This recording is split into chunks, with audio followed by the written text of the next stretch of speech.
뭐가 갈려? 힘이 갈린다. 그러니까 어떤 지점에서 조금만 이쪽으로 와도 이쪽 C로 가버리고 조금만 이동해도 힘이 이쪽이 세지니까. 그러니까 일단 이 컨버스는 그 이론을 응용한 거죠. 사실은 같은 이론이에요.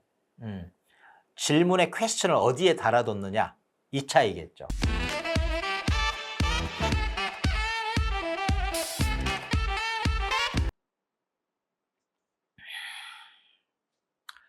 안녕하세요, 혈파고 가족 여러분. 지난 라이브 때 그 문제풀이가 지금 화면에 뜨고 있는데요. 그러기 전에 여러분, 요즘 날씨가 많이 따뜻해지고 봄 기운이 완연한데 여러분의 학습 계절은 어딘지 모르겠네요. 땅의 계절과 마찬가지로 여러분의 학습 계절도 봄이 와 있기를 바랍니다. 지난 라이브 때 요 9번 이었죠. 그리고 11번 이렇게 이제 다뤘는데, 여러분 들어가기 전에 또 저만의 특유의 잔소리를 미리 좀 해야 될 것 같은데, 여러분 풀고 마음에 정리하고 그다음 늘 새롭게, 이거 아니라고 말씀 꼭 드렸습니다. 항상 전에 했던 거를 곱씹어보는 그 과정이 너무너무 필수다, 이런 말씀을 드렸어요. 사실은 암기한 내용도 혼자 백지에 써보는 그 과정, 굉장히 중요합니다. 자기 점검도 될 뿐만 아니라 기억의 길이도 좀 연장시킬 수가 있고, 또 심화시킬 수가 있고, 각인시키는데 매우 도움이 되는 과정이에요. 떠올리려고 하는데 떠오르지 않는 그 고통스러움, 조금은 회피하고 싶은 그 경험을 직면해야, 대면할 수 있어야 학습의 성장이 이루어지는 겁니다. 여러분, 제발 경험을 회피하지 마십시오. 그리고 굳이 펜을 들고 백지에 쓰지 않더라도, 여러분 자고 깨어나는 순간 또는 잠들기 전 하루 중에 꼭 애워야겠는데 라고 했던 그 부분을 떠올려 보십시오. 물론 자다가 마음이 불편해져서 다시 이 페이지를 들춰보는 그런 경험도 할 수 있겠지만 마다하지 말아야죠. 네. 그러나 대개 그날 배운 건 아마 되새김질이 될 겁니다. 허공을 바라보고, 또 학습하는 그 과정 순간순간마다도 잠깐 쉬면서 허공을 바라보고 눈을 지그시 감고 스스로 자기에게 설명하듯이, 또는 내 앞에 가상의 그 학습자에게 내가 가르친다 하고 생각하면서 이렇게 쭉 줄줄이 읊어보는 거, 굉장히 중요한 학습에 도움이 되는 방법이다. 다시 한번 말씀드릴게요. 바로 이 점을 지금 문제풀이와 관련해서도 관통하는 겁니다. 이 점이 지난 시간에 풀었던 것, 또는 그 전에 36회 풀었던 것을 자꾸 떠올려 보려고 애를 쓰셔야 돼. 걸으면서도, 또는 잠들기 전에, 잠에서 깨어나면서, 그 과정이 쌓이고 쌓일 때 그 한 문제 한 문제가 아주 익숙한 여러분의 문제가 되는 겁니다. 꼭 좀 기억하시고 행동으로 좀 옮겨 주셨으면 좋겠어요. 9번 같은 경우 탄력성 문제였는데, 단순 탄력성, 36회는 매우 기본 중에 기본이 탄력성 문제로 출제가 됐는데, 그 전에 35회는 난이도가 조금 있었다. 왜? 교차 탄력성이 들어가 있기 때문에. 교차 탄력성은 뭐라고 그랬어요? 그 자체, 해당 재화의 가격이 아니라 또 다른 another 재화, 또 다른 재화의 가격 변동에 따라서 영향을 받는 그 해당 재화의 수요량의 변화 정도, 이게 교차 탄력성이라고 했죠. 이 문제에서는 소형 아파트가 있었고 오피스텔이 있었죠. 지금 중심은 소형 아파트인데 이 소형 아파트 자체의 가격 때문에 그 소형 아파트의 수요 변화, 이것도 탄력성이고, 또 하나의 탄력성이 있는데 또 다른 재화인 오피스텔의 가격이 변함에 따라서 간접으로, 교차적으로 이 소형 아파트의 수요량이 변화를 가질 수가 있다. 요건 교차 탄력성이다. 이런 결국은 탄력성이든 교차 탄력성이든 결국 무엇을 보는 거예요?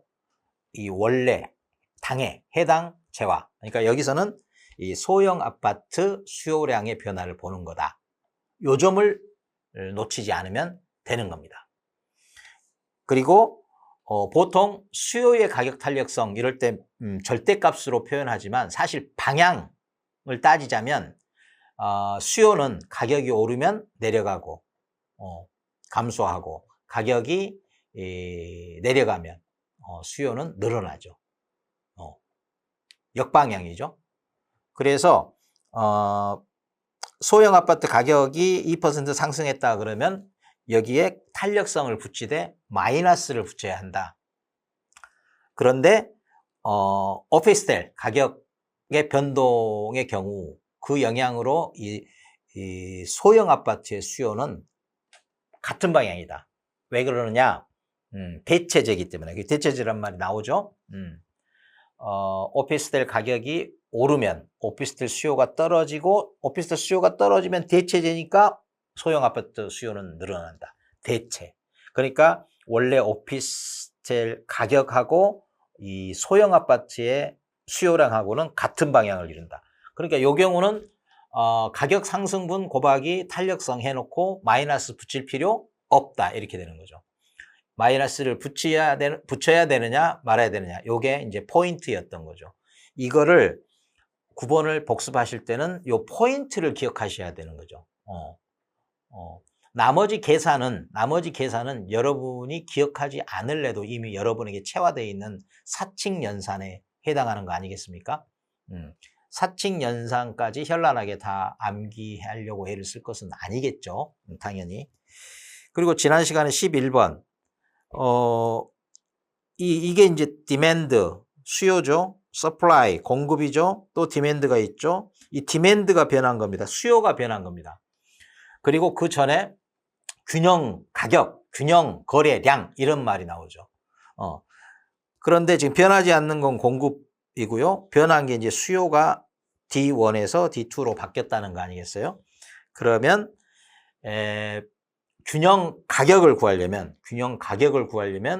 균형량이 같을 때 균형 가격이 나오니까 요 수요량과 요 공급량이 같을 때 균형 가격이 나오잖아요. 그래서 결국은 이거하고 이게 같다. 그래서 이거를 방정식을 풀면 P가 나온다. P 나오면 여기에 대입을 하든 똑같으니까 여기에 대입을 하든 Q가 나온다. 이렇게 한 쌍이 나오죠. 그리고 다시 이 공급 함수와 수요 함수를 이퀄로 놓고 요렇게 이퀄로 놓고 P를 구하고, P가 구해지면 대입해서 Q를 구하고, 물론 이 Q 구한 게 곧 이 Q가 되겠죠. 왜? 균형 거래량에서는 수요량과 공급량이 같으니까 그 경우에는 D냐 S냐 가릴 필요가 없다는 거죠. 자, 이렇게 해서 포인트만을 기억하는 복습, 반복. 그래서 이런 문제는 이렇게 풀어야 해. 이 플로우, 프리의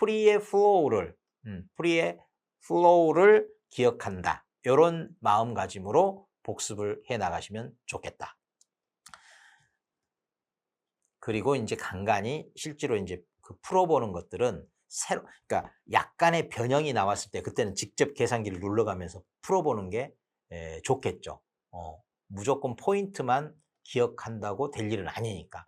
계산기 누르는 이 손가락의 익숙함도 그리고 정확함도 필요한 거잖아요. 그 말씀 드리고, 오늘은 14번이네요. 14번. 요 14번. 컨버스 나오네, 컨버스. 여러분 36개 허프, 확률 모형이론 나왔었잖아요. 근데 지금 이 경우에는 컨버스. 여러분 그때 말씀드린 기억이 나시려면 컨버스 하면 컴퍼스 생각해요. 컴퍼스. 컴퍼스가 뭐예요, 여러분? 여러분 초등학교 때 많이 다뤄보셨죠? 동일 거리를 이게 동심원을 이렇게 그린다든지 이렇게 선분이 있으면은 같은 거리를 이렇게 표시한다든지 이런 거잖아요. 그리고 분기점이라는 표현이 나. 분기점. 분기점이 뭐예요? 기로 이렇게 갈리는 지점이죠. 갈리는 지점. 여러분 컨버스건 그 앞에 레일리건 그 허프건 전부 그 상점 상권 이런 게 두 개가 있다. 그 살 사람들, 매수자들을 끌어당기는 힘이 있다. 그 힘을 가지고 이론화했다고 말씀드렸습니다. 그러면 컨버스 역시도 이 힘이 있는데 양쪽 여기서는 지금 뭐라고 표현되어 있냐면 AC, BC, AC가 있고 BC가 있다. 이런 상권 두 개가 있다. 근데 AC와 BC가 끌어다니는 힘이 같다는 거예요. 같다고 했을 때 그 같은 힘이 갈리는 딱 그 지점을 분기점이라고 하겠다는 거죠. 그 뜻이에요. 분기점이. 갈린다. 뭐가 갈려? 힘이 갈린다. 그러니까 어떤 지점에서 조금만 이쪽으로 와도 이쪽 시로 가버리고 조금만 이쪽으로 가도 이쪽 시로 가버린다는 거죠. 왜냐하면 조금만 이동해도 힘이 이쪽이 더 세지니까. 조금만 이동해도 힘이 이쪽이 세지니까. 그러니까 일단 힘은 같다. 어디서? 분기점에서. 이 지점을 찾아내라. 이 컨버스는 레일리나 레일리의 그 이론을 응용한 거죠. 레일리는 이렇게 했죠. 어떤 지점이 있어요. 그 지점이 각각의 상권에 그 지점에서 각각의 상권이 미치는 그 힘, 요걸 구한 거고, 이 구하는 이론이고, 컨버스는 거꾸로죠. 거꾸로. 힘이 똑같다고 볼 때 어느 지점이겠냐. 힘을 묻는 게 레일리고, 힘이 똑같다고 볼 때 위치, 거리를 물어보는 게 컨버스고, 요 차이입니다. 사실은 같은 이론이에요. 질문의 퀘스천을 어디에 달아뒀느냐, 이 차이겠죠. 요 차이로 간단하게 정리하고 나면 제가 지난번에도 말씀드렸지만 레일리건, 허프건, 컨버스건 한 문제로 통한다. 한 가지 풀이 방식으로 관통해서 풀 수 있다. 이 말씀을 드렸고, 지금 제가 다시 이제 말씀드린 바를 지금 또 한번 적용해서 문제를 풀어볼까 하는데, 여러분 지금 이렇게 돼 있어요. 분기점의 뜻은 방금 전에 말씀드렸고요. 자, 그래서 컨버스의 이론은 이렇게, 여기 지금 말 그대로 A가 있고 B가 있다는 겁니다. 그리고 A와 B는 동일 직선상에 있다고 했고, 이렇게 현실적으로 되어 있는 상권 있을 수 없거나 어렵겠지만, 여기는 지금 이론을 설명하는 것이고, 이론 설명에는 가상의 공간이 필요한 거예요. 그래서 그 가상적으로 이렇게 있다고 보자. 그리고 A와 B 사이의 직선거리는 45km라고 했네요. 45km. 45km. 그런데 A의 인구가 84만. 우리 표기식으로 이렇게 표기하면 84만이 됩니다. 잘 모르겠으면 예전 그 영상 좀 참조하세요. 그 다음에 B씨의 인구는 21만이라는 21만. 자, 이렇게 돼 있는 거예요. 이렇게. 자, 인구는 말이죠. 인구는 그 크기만큼 인구가 많을수록 그 소비자를 끌어들이는 힘이 크다는 건 상식이에요. 우리가 늘 조금 더 큰 곳으로, 사람들이 많은 곳으로 나도 따라가고 싶어하는 그런 경향성은 일반적인 경향성이죠. 물론 예외적인 특수한 캐릭터를 갖고 얘기하면 안 됩니다. 나는 사람 적은 곳이 좋아. 이런 사람들 늘 들이대면서 아닐 때도 있는데요. 그런 소리 하지 마십시오. 방금 전에 말씀드렸죠. 이론을 설명하고 그 이론을 가지고 문제를 낼 때는 가상의 공간, 그 오염이 전혀 되지 않은 순수한 공간, 순수한 조건만을 논해야지 있을 수 있는 예외, 그건 현실에나 있는 거고 이론에는 예외는 없답니다. 자, 그래서 자, 양쪽의 힘은 같다고 봐야 돼요. 같다고 보고, 지금 84대 21이네. 단위는 같으니까. 근데 얼른 보면 4배 아니에요? 4배? 21에 4 곱하면 84 되니까 가급적이면 이렇게 표시하면 돼요. 4대 1이에요. 이 인구수로 보면 같지가 않잖아요. 같지가 않아요. 근데 같다고 해. 그래야 분기점이죠. 그래서 만약에 C라는 지점이 있어요. C라는 지점이 있으면 이렇게 C가 있다고 했을 때 A에서 C까지를 소문자 A 거리를요. 그 다음에 B에서 C까지는 소문자 B로 이렇게 표시한다면 어떻게 되겠어요? 거리는 비례가 아니라 반비례라고 했고 그것도 심하게 그것을 제곱으로 반비례한다고 했습니다. 이쪽도 마찬가지겠죠. 그래서 분모로 갑니다. 힘을 빼는 거죠. 거리가 멀면 아무리 좋은 물건이 거기 있다 하더라도 아무래도 꺼려지잖아요. 그런 이치입니다. 아주 상식에 근거한 거예요. 그래서 말하자면 힘에 도움이 되는 건 제곱할 필요 없이 그냥 비례. 근데 반대로 좀 역행하는 거, 반비례하는 거는 제곱하면서 반비례. 좀 더 심하게 영향을 미친다는 뜻이겠죠. 거리가. 자, 그러면 요게 지금 이퀄이 돼야 된다는 뜻이에요. 이퀄. 같아야 돼. 같으려면 어떻게 돼야 돼요? A 제곱이 4가 되고 B 제곱이 1이 되면 되겠죠. 그러면 1대 1이 되겠죠. 응? 이것도 설명해야 됩니까? 똑같아야 되잖아요. 1대 1이 돼야 되잖아요. 그러면 분자가 4니까 분모가 제곱해서 4가 되면 되니까 A는 얼마예요? 2. 예. A는 2. 그리고 B는요? 1. 예. 이렇게 되면은 똑같아진다는 거죠. 예.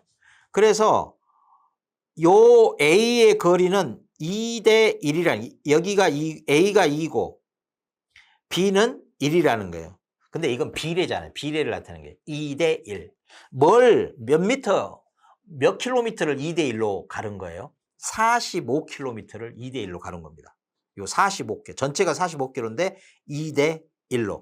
2대 1이니까 세 토막 중에 두 토막, 한 토막이겠죠. 사실은 이 45km를 3등분하면 15km라는 거 금방 나와요. 그렇게 시험에 또 출제가 됩니다, 늘. 그래서 15km씩 세 토막 중에 2대 1이니까 두 토막. 15km의 두 토막은 뭐 30km.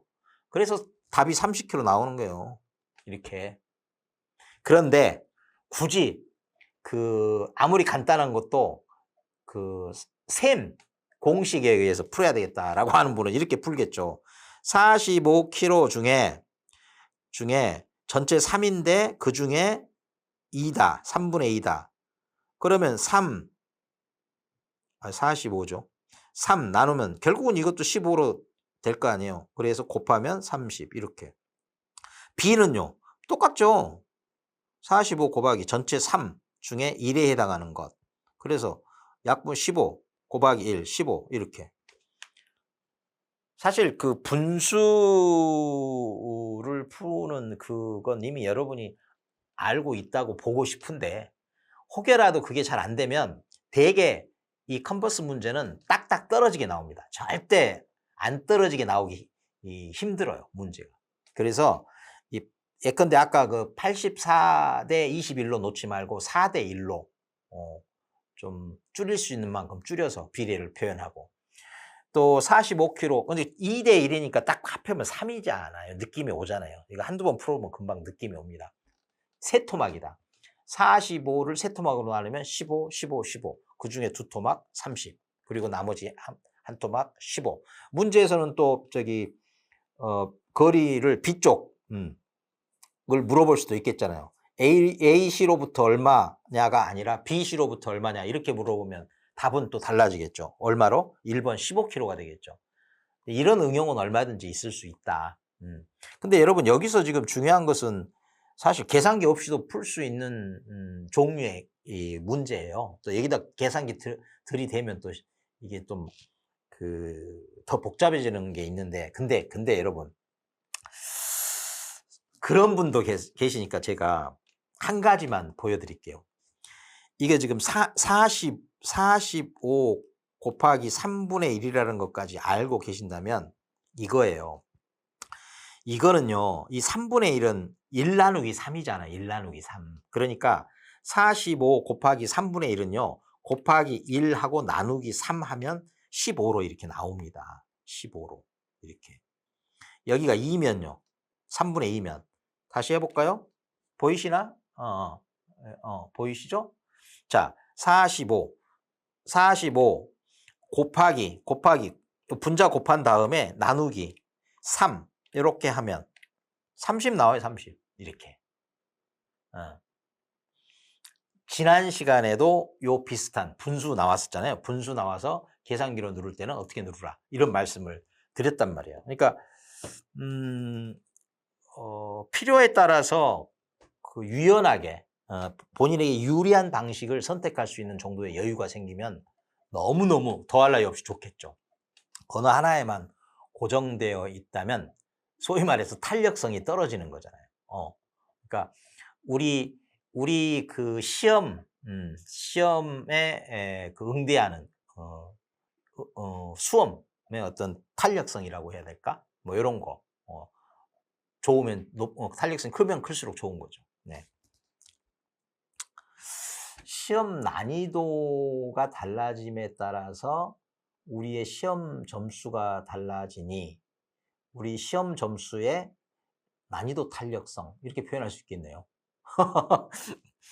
여러분이 그 수요의 가격 탄력성을 그 의미적으로 개념적으로 잘 이해한다면 그렇게 표현하는 게 맞겠다 싶을 겁니다.